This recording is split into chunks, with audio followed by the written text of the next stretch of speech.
This is National Consultation on Renewable and Sustainable Energy. So we have also invited experts and activists who work on the renewable sector. There are a few innovators who work on the different models of nuclear energy. And we have experts who work on the energy policy and the paradigm of development. The idea is to suggest an alternative energy system for the country which is based on renewable and sustainable sources. So we have basically discussed this in the context of the anti-nuclear movement, which have raised the issue that we do need energy, we do need electricity, but we need to obtain it through decentralized sources, renewable sources, and even the renewable energy sources should be placed into communities. They should be decentralized and they should be people-centric. Look into the alternatives, and we'll have a session in the afternoon with the activists of all these places where the experts would directly talk to the activists and suggest them how to address, how to respond to the question which comes from the people on energy issues and what about the electricity supply, etc. हम लोग अणुऊर्जा के बारे में जो मुख्य campaign यही करते हैं लोगों से कि भाई आपको बिजली चाहिए तो आप बताइए इनमें से कौन से बच्चे को आप अडॉप्ट करने को तैयार। यदि आप इन बच्चों को अडॉप्ट करने को तैयार नहीं हैं तो रावत भाटा के, जादूकोड़ा के या जैतापुर के लोग इन बच्चों को क्यों जन्म दें आपकी बिजली के लिए। सवाल यहाँ पर है। वो लोग पसंद करेंगे कि मोमबत्ती में जिए लेकिन उनको बिजली नहीं चाहिए। उसके अलावा न्यूक्लियर प्लांट्स का समुद्र पर असर होता है, मछुआरों की जिंदगी तबाह होगी क्योंकि उसका मेरीन लाइफ पर असर होगा, और उतना तेज पानी जब वो सकिंग करते हैं तो उसमें मछलियां भी अंदर खिंच जाती हैं और वो अंदर जल जाती हैं। उसके अलावा जो पानी छोड़ा जाता है उसके चलते टेम्परेचराइज हो जाता है और उससे भी मछलियां वहां से भाग जाती हैं, तो उसके चलते मछुआरों की जिंदगी तबाह होगी। दूसरा जो सुरक्षा का मुद्दा है वो ये है कि न्यूक्लियर प्लांट हर 1000 मेगावाट का प्लांट 30 टन वेस्ट जनरेट करता है, यानी जैतापुर का हर 1000 मेगावाट का रिएक्टर वो 60 साल मान लीजिए चलेगा तो वो 1800 टन वेस्ट पैदा करेगा, और ऐसे वहां पर कुल मिलाकर 10,000 मेगावाट का प्लांट है, यानी आप इसको 18,000 टन वो वेस्ट पैदा करेगा। ये वेस्ट ऐसा है जो भयानक है, ये वेस्ट ऐसा है जो हजारों साल चलेगा, ये मतलब 2 लाख साल 2.5 लाख साल तो प्लूटोनियम की लाइफ है, तो यानी उतने समय तक ये वेस्ट चलेगा। इस वेस्ट को स्टोर करने का कोई साइंटिफिक तरीका हो ही नहीं सकता, क्योंकि आप कोई भी रिसर्च करोगे और बोलोगे कि ये कंटेनर 500 साल चलेगा तो भाई 500 साल की टेस्टिंग करनी पड़ेगी ना, साबित कैसे करो, तो साइंटिफिकली पॉसिबल नहीं। तो हम एक ऐसा वेस्ट जनरेट कर रहे हैं जो आने वाली सदियों को तबाह करेगा। भारत में भी वही हो रहा है, इनके सारे रिएक्टर्स के पास ही प्लूटोनियम का वेस्ट पड़ा रहता है, वो लीक करता रहता है और उससे जो परिणाम होगा वो कोई गिनता नहीं। Manmohan Singh's favorite foreign power. Right? This you can see in an article written by Kuznick in the Bulletin of Atomic Scientists. Why was the atoms for peace? Why was the atoms for peace? Eisenhower originally was against dropping the bomb on Hiroshima and Nagasaki. But 4 or 5 years later, he seemed to have changed his mind completely. And he said, no trouble at all. Here are some quotes which I have taken from them. Here's one. This is called Just Like a Bullet. It's from Kuznick's article. Eisenhower on the use of nuclear weapons in 1955 says, quote, yes, of course, they would be used in any combat where these things can be used on strictly military targets and for strictly military purposes. I see no reason why they should not be used just exactly as you would use bullet. मेरा सवाल नीरज से है, जो उन्होंने 3 aspect रखे थे nuclear energy के, उसमें जो साफ वाला जो है ये साफ एनर्जी नहीं है, जबकि सबसे बड़ा कैंपेन अब यही है कि ये साफ है न्यूक्लियर एनर्जी क्लाइमेटिक चेंज के कंटेक्स्ट में। The weapons that we have, that where we can go and prosecuting even the Prime Minister. In the same case, we did challenge the Atomic Energy Act 1962, which is a very draconian act. But we still managed to get a whole lot of information because we went to Supreme Court, based on which we placed the argument before the Supreme Court as against 18 hours of argument from our side. There was only 30 minutes of argument by a battery of lawyers that the Government of India and the Nuclear Power Corporation had arranged. And the Supreme Court could not even pass a judgment under 1962 Act because they had no powers, they had no jurisdiction on nuclear issues, and all they could tell the government of India is that in the light of all this argument, government of India may reconsider locating a nuclear power plant in Kaiga. 1 year later, Prime Minister's office writes back to Supreme Court saying that we have reconsidered and decided to go ahead with the project.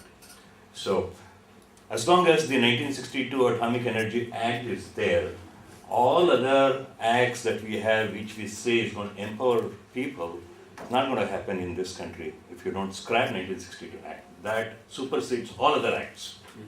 The costs of the damage in Japan has been estimated by various people, including the Japan Center for Economic Research. And the latest numbers are just the damage to the land around the area from which people are had to be evacuated, the 20-kilometer radius, ranges from 71 to 250 billion. This is not the cost of cleaning up, which may be even higher. One other number that I think is very, very useful is a German study which estimated that a single reactor meltdown accident would result in a total economic damage of $11 trillion, which is, which is more than double German GDP. And as this commentator said, the amount of compensation that the government requires, the deposit that the government requires from nuclear operators comes to $2 billion, won't even be enough to pay for postage stamps for the condolence letters. How many more questions? Figure that I have comes from a guy called Ben Sovakul, who works in the University of Singapore. I see Prabhu nodding his head. He says that it's something between, I can't remember now, it's written on the slide, something between 21 grams and 130 grams. And then he says, why is there so much of a gap? I mean, the nuclear industry has been going on since 1970. There shouldn't be so much of a gap. And he says there is so much of a gap because the contribution that is there in building the nuclear power stations is not taken into account, and because the amount of carbon that is generated from mining all the way up, that's not taken into account.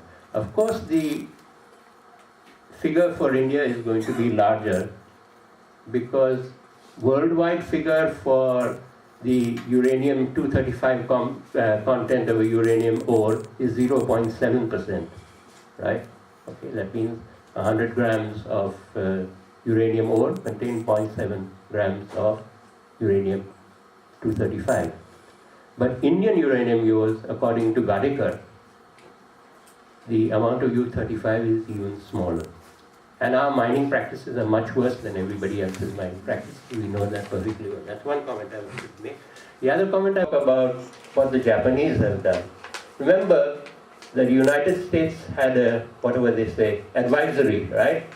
That no US citizen should come within 80 kilometers of Fukushima, right? Now, I mean, unless one Japanese citizen is worth less than one United citizen, and therefore I'm going to ask what is an Indian citizen worth, and then what is an Adivasi worth, and then what is a Post umbrella worth. Okay, we don't want to go into things like this. We will take the highest figure. The US said 80 kilometers, we will take 80 kilometers. Don't settle for less. Those are the only two comments I want. Thank you. Gas की तुलना में तो फिर उसी argument को आगे बढ़ाकर हम ये कह सकते हैं कि रिन्यूएबल एनर्जी न्यूक्लियर से ज़्यादा एनवायरनमेंट फ्रेंडली है। तो यदि वही आर्ग्यूमेंट होगा तो उसका तो बहुत सिंपल सा जवाब है, आंकड़े इन्होंने दिए हैं, किताब में भी उपलब्ध हैं, वो आप देख सकते हैं। और ये पहला कमेंट था। दूसरा ये कि असल में जब हम ये कॉस्ट के आंकड़े देते हैं बिलियंस एंड ट्रिलियंस में, मतलब मैं किसी की बात काट नहीं रहा, मतलब उसी को आगे बढ़ाते हुए, असल में जब हजारों सालों तक मौत होती रहेगी तो उसका कॉस्टिंग करोगे कैसे? जब अभी जो चेरनोबिल के बारे में स्टडी आई है वो ये कहती है कि 10 लाख लोग 1986 से लेकर और 2004 तक इतने लोग अंदाजन मरे हैं कैंसर से दुनिया भर में चेरनोबिल के चलते, और उसी रफ्तार से या उससे कम रफ्तार में लोग आने वाले दशकों में मरते रहेंगे, तो इस कॉस्ट को जोड़ा कैसे जाएगा? quickly about this Atomic Energy Act. It is not true that Atomic Energy Act 1962 comes in your way. No, I have argued that. So, when there is a violation of law, there is no act, whether it's Atomic Energy Act or Environmental Act, if there are violations there, even you can even prosecute under them also. To say that Atomic Energy Act is going to come in our way is wrong. That requires argument, which I could have explained. So let me leave it at that. Coming to the solar versus nuclear, all kinds of arguments. Right in the beginning, when President Eisenhower came up with the Atoms for Peace argument, it was for a reason, which I discussed how it came in one of my articles. I just want to point out this point. Right on his desk, at the time he was about to coin this Atoms for Peace argument, there was a report. Hydropower, no matter what the problems are, don't go for big. You need to cultivate that because you need water. You have to stop the suicides of the farmers. You cannot do that unless you have water. Water, clean drinking water, is the reason for most of the problems, health problems in various remote corners of the country. Even till today, women walk about 5 to 8 kilometers to fetch water, put pots on their heads. Now, our planning, you will find on one side you have drought, other side floods, or subcontinent. Sir, I have a lot of things, all your questions, answers were there, but then there is no time. Only last one, sir. In 50 miles away from Fukushima Daiichi, a farmer got his own farm tested for radiation because the government said everything is safe. When he got tested, radiation beyond the limits specified by the government were found. Many other farmers got tested. All I want to say is, Kovada, Andhra Pradesh, that coastal is known as rice belt of India, right from the British days. If something happens to Kovada power plant, the entire rice belt will be contaminated, as it happened in Japan. And that is, of course, it's anti-democratic. And even though in the case of Japan and in the case of the United States, it's much more transparent than it has been in India, they have also been highly secretive and dishonest in a variety of ways. No Japanese, or most Japanese today, do not buy the argument of the Japanese government. And they have every reason not to in terms of being okay and all the rest of it. So it's too secretive. And fifth, it is too expensive. I don't want to say anything more, opportunity cost, everybody's pointed out. And sixth, it is too dangerous. It is too dangerous in respect of the question of accidents, and the question of radioactive leakages related to mining, and the question of radioactive waste. It is too dangerous with respect of creating targets for attacks, not simply by non-state groups, but by governments. What Israel has done in Iraq, and what it is planning to do there, and what will be supported or wiped away by the European and American governments if they do this. Right?